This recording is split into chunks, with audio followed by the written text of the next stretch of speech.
en línea. Queridos seguidores del canal YouTube del Calvario, hoy tenemos a un invitado que es de esta casa porque maduró su fe en la adolescencia en esta parroquia. Es don Rafael Vázquez Jiménez. Yo no puedo evitar llamarte Rafa, Claro. No puedo. Tuve el honor de ser su catequista para la preparación a la confirmación y claro, pues te conocemos desde 14 años, claro. Desde entonces lo conocemos. ¿Qué tal? Pues bien, aquí ahora con muchas tareas. A mí siempre me da mucha alegría venir a esta casa porque es la que yo considero como mi casa. Y hombre, el honor fue mío el tenerte como catequista. Yo recuerdo con muchísimo cariño todos esos tiempos y además cada vez que se acerca mi ordenación siempre te mando un mensaje dándote las gracias por lo que el Señor se sirvió de ti en aquel momento para hacerme descubrir la vocación. Pues una vez ordenado y después de haber estado en alguna parroquia, él defendió su tesis doctoral en Roma y fue sobre ecumenismo. Desde entonces siempre se te ha pedido que te ocupes precisamente de ecumenismo y de diálogo interreligioso. Actualmente es el director de la Subcomisión para las Relaciones Interconfesionales y el Diálogo Interreligioso de la Conferencia Episcopal Española. Y hoy vienes, para hacerte algunas preguntas sobre la última encíclica del Papa Francisco, Fratelli Tutti. Aquí tenéis un ejemplar de los que tenéis a vuestra disposición en la parroquia, por si queréis adquirirlo, para poder trabajarlo mejor de lo que se puede trabajar a nivel telemático, informático, bajado desde internet, quiero decir. Rafa, ¿qué lugar ocupa la fraternidad en el magisterio del Papa Francisco? Porque se está viendo que es un tema muy recurrente. Sí, el Papa Francisco, desde que comienza su pontificado, él tiene muy presente la idea de la fraternidad. Es una constante en todos sus discursos. Ya desde que hace el discurso en la plaza de San Pedro, cuando da el primer saludo, él dice: comenzamos hoy un camino de fraternidad y de amor universal. Quiere decir que esta idea de la fraternidad no es algo que se le ha ocurrido en el último tiempo al escribir esta encíclica, sino que es una constante, yo digo, en su pontificado, pero también en su vida, porque al fin y al cabo un papa no cae del cielo, es un obispo que lleva su ministerio y que tiene su experiencia, y este tema de la fraternidad es algo constante en él. Después, en los siguientes documentos, Evangelii Gaudium, en Laudato Si, pues tiene también presente esta idea de fraternidad mística, que la familia sea la escuela de la fraternidad, o en Laudato Si, donde habla que todos sean capaces de llamar a cualquier hermano en la circunstancia en el que esté, que lo llame hermano. Bien, pues el Papa Francisco aquí con Fratelli Tutti nos ha querido, y por supuesto el documento sobre la fraternidad que firma con el imán de Al-Azhar. Aquí el Papa ha querido recoger todos sus discursos, y si lo vamos leyendo poco a poco y vamos viendo las notas a pie de página, los que estamos acostumbrados al estudio pues tenemos esa falta, que enseguida miramos notas a pie de página, pues vas viendo cómo va recogiendo todos los discursos que él ha hecho sobre distintas temáticas desde la perspectiva de la fraternidad. Entiendo que mirar las notas al pie de página no es ninguna falta, es necesario para saber de lo que estamos hablando. Efectivamente. Es interesante hacerlo. Sabemos que esta encíclica está inspirada en el encuentro que el año pasado, como ya has dicho, hubo entre el Papa Francisco y el imán Ahmad al-Tayeb. ¿Qué pueden aportar las religiones a la consecución de la fraternidad universal? Claro, este encuentro a mí me parece muy valioso y que los cristianos tenemos que encajar incluso en nuestra forma de contemplar el cristianismo en estos días, porque era la primera vez que se firma un documento entre dos grandes líderes religiosos, como es el imán Al-Tayeb de la mezquita de Al-Azhar. Claro, hay que saber qué significa Al-Azhar en el mundo musulmán. No es cualquier institución, es dentro del del Islam suní, que es el 90% del Islam mundial, es una institución moralmente con mucho peso. Entonces estamos hablando de que casi el 90% del Islam firma con el máximo representante del catolicismo un documento conjunto en el que se ponen de acuerdo para decir la fe no nos hace personas distantes, sino al contrario, nos acerca y nos hace reconocer en el otro a un hermano.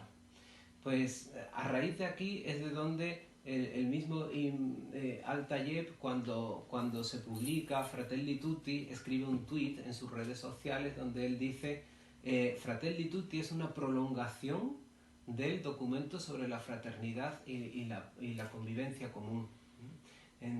Y ahí es donde ellos pues dicen, ¿qué podemos aportar nosotros como religiones, como personas de fe a este mundo?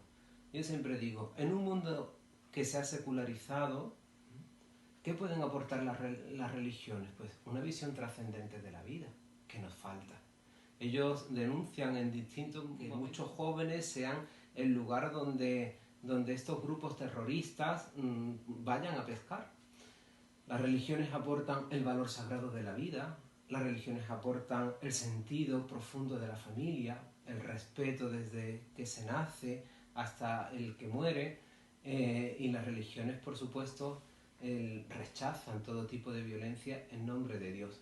A mí una vez me dijeron, y yo esto lo repito muchísimo, ya seguramente alguna vez me lo han escuchado, pero recuerdo a Sánchez Nogales, el profesor experto de Granada, que falleció hace unos años, y él decía que el mundo islámico veía el mundo occidental como un modelo de progreso, y de hecho enviaban aquí a sus mejores jóvenes para que estudiasen medicina, para que estudiasen política, porque decían, este mundo ha evolucionado y nosotros no hemos evolucionado tanto. Hasta que empezaron a notar que el mundo occidental pues había perdido el valor sagrado de la vida, aborto, eutanasia, la familia se había descompuesto por toda la cuestión pues de divorcio, hijos de familias desestructuradas, y habían perdido a Dios, habían quitado a Dios del horizonte de la sociedad. Y entonces decían, ha dejado de ser un modelo a seguir porque se han perdido valores que son esenciales para la construcción de una civilización. Y hoy en día los que mantenemos estos valores somos nosotros. No es que yo diga ahora tenemos que hacernos todos musulmanes, evidentemente, pero sí que hay una serie de valores dentro del Islam que nos tienen que hacer reflexionar y que conjuntamente pues podemos ayudarnos en este sentido.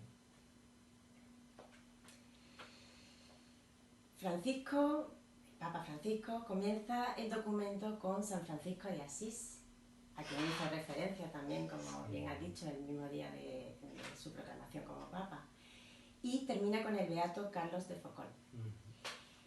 Reproduce el texto de llamamiento de paz, justicia y fraternidad que hizo en el encuentro con el imán Al-Tayeb, a ese que has hecho referencia.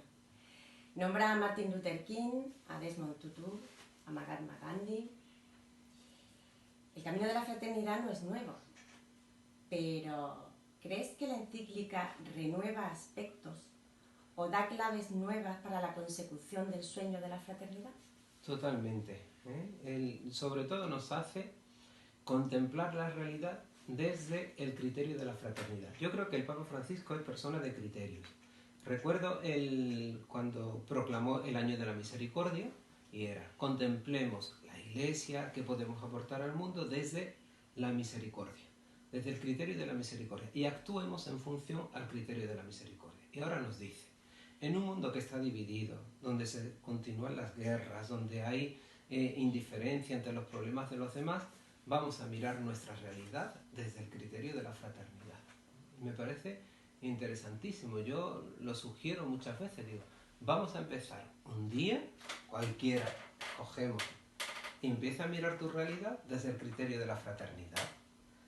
desde que te levantas por la mañana y te encuentras con tu familia, son tus hermanos. Es que me caen mal, es que a veces pues me fastidian, es que no los comprendo. Intenta comprenderlo, intenta aprender de la diversidad, intenta disculparlo en sus fallos, sal a la calle, vete a tu trabajo y te encuentras allí pues con tus compañeros de trabajo. Míralos, que son tus hermanos, pero es que el otro día me dicen, es tu hermano, míralo desde la perspectiva de la fraternidad. Te encuentras en la calle gente que está necesitada, que de esto son tus hermanos. A un hermano no se le deja abandonado. Entonces yo digo, van a cambiar inmediatamente tus tiempos, van a cambiar tus espacios, va a cambiar tu vida si empezamos a mirarla desde la fraternidad. Y ya no digo cuando vamos a la parroquia, son tus hermanos, todos, no solo los que me caen bien, todos son tus hermanos. Pues sí. Es complicado. Es complicado, pero bueno, en realidad al final es lo que la encíclica nos viene mostrando. Nos muestra esa realidad, cruda realidad, a nivel personal, a nivel global, a nivel político, a nivel social, y después nos va dando claves. Eso a partir de la parábola del buen samaritano, desarrollando los personajes, etcétera, nos va dando esas claves hasta el final. Sí, yo soy un enamorado de las estructuras de los documentos, porque yo creo que cuando alguien va a escribir algo, lo primero que hace es decir, las ideas que voy a desarrollar, esta y esta es más importante, la coloco aquí, esta es menos importante, aquí, con esto concluyo. Los documentos se hacen así también. Entonces, hay una primera mirada a la realidad y habla de esa cultura de los muros que hay que derrumbar. Después, ¿cómo iluminamos nosotros la realidad? Con la palabra de Dios. ¿Y cuál es el gran modelo de proximidad, de hacernos prójimos, de reconocer? Pues la parábola del buen samaritano. A partir de ahí, en el capítulo 3, ofrece el criterio de la fraternidad y dice, ¿cuáles son las claves para entender la fraternidad? Que es desde donde nosotros vamos a enjuiciar la realidad. Y una vez que ha hecho esto, empieza a aplicar este criterio a las distintas realidades. El mundo de la política, el mundo social, el mundo de las relaciones internacionales, la paz, critica fuertemente pues, los populismos, critica el liberalismo, critica incluso la pena de muerte. Esto no entra dentro del esquema de la fraternidad. Y así va haciéndolo todo. Y por último, pues nosotros, personas de religión, ¿qué podemos hacer? ¿Y qué llamamiento tenemos que hacer a nuestros fieles? ¿A quién van dirigidas? ¿Quién se atreverá a responderlas? Pues ahí son muy personales todas, porque yo recuerdo, por ejemplo, del capítulo 2, dice, ¿tú dónde te sitúas? ¿Entre el viajero que pasa de largo o el que se para y se hace cargo de su hermano? Que esta es otra de las grandes expresiones del Papa Francisco, hacerse cargo del otro, ¿no? Pero son todas como muy personales. Yo siempre planteo que los documentos en la Iglesia no deben quedar en el papel. Aquí está en el papel para trabajarlo, para leerlo, como hemos dicho, para meditarlo, pero después de aquí esto se tiene que convertir en realidad. Y el Papa para eso es muy práctico, no es persona de grandes teorías. Muchas veces yo creo que debido al consumismo, a nuestra mentalidad consumista, vamos consumiendo documentos. Sale Laudato Si, pues ya hemos hablado de ecología, pasa. ¿Dónde está nuestra conversión ecológica? ¿Y dónde está una parroquia que se convierte ecológicamente? Pues sale Fratelli Tutti, pues una transformación en mi vida desde la fraternidad, en mi familia de la fraternidad, en mi parroquia de la fraternidad, en el campo laboral. Entonces, yo creo que los documentos tenemos que trabajarlo con mucha más paciencia y que no nos agobie el hecho de que salgan tantos documentos, sino que vamos a llevarlo a la práctica. Hagamos una reflexión de esto que me está diciendo a mí, que nos está diciendo a nuestra propia realidad. Pues aquí ya te damos las gracias por tus palabras, por darnos claves para poder entender esta nueva encíclica del Papa cuando nos pongamos a leerla y a reflexionarla y a llevarla a la vida. Y estar atentos porque vienen más testimonios a través del canal de YouTube de la Parroquia del Calvario de Marbella. Recibid un cordial saludo y que Dios os bendiga.